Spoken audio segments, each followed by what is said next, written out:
there is a huge learning crisis. If you see, there are nearly 240 million school-going children.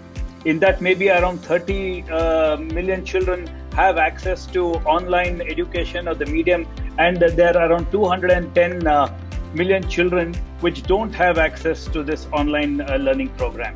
So the fear is, are we going to lose a generation of learners? And even if at all the schools restart, there are apprehensions about parents sending the kids back to school or not with the vaccination drive.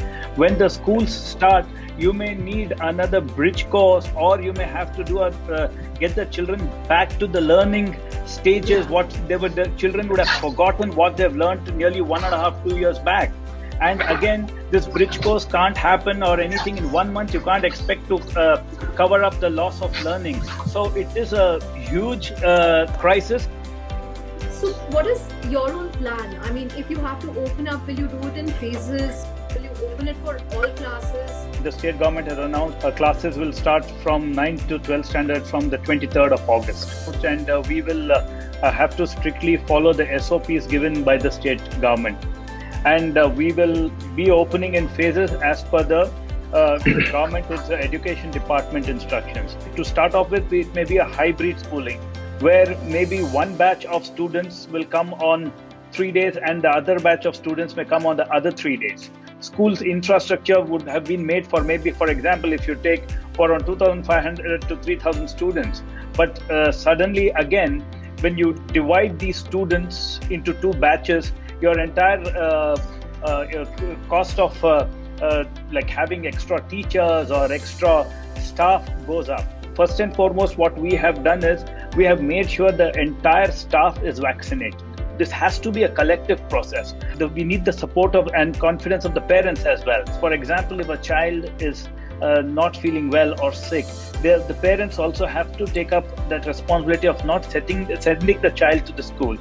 So it's a collective effort of the government, the management, the teachers and the parents. So the entire system has to support each other, and we all have to come out of this pandemic situation. Only if we are together in this, we can come out of the whole situation. You know, the CBSE syllabus, if I look at it, it is so heavy. It has so many books and so many subjects. So in terms of how you redo the curriculum, is that going to change?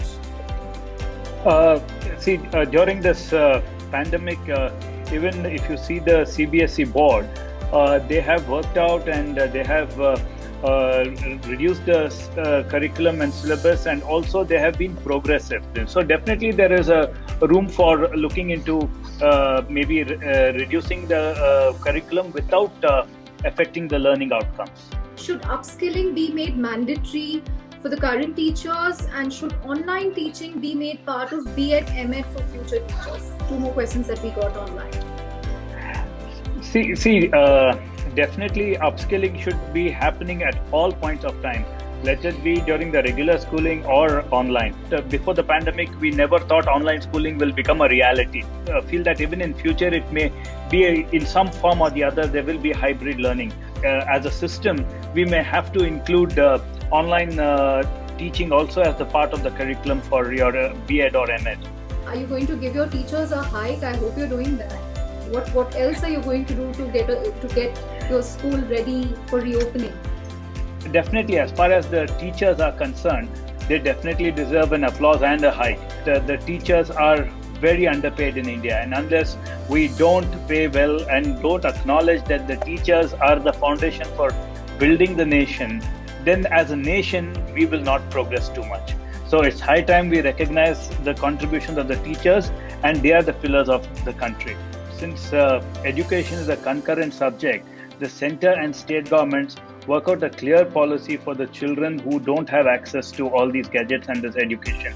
So this is very, very important, and it is not only an issue of private schools or private management. It's a very larger issue where unless and until the center and the state governments don't step up along with the private schools, this issue will take time to resolve, and which is directly detrimental to the progress of the country and then also globally.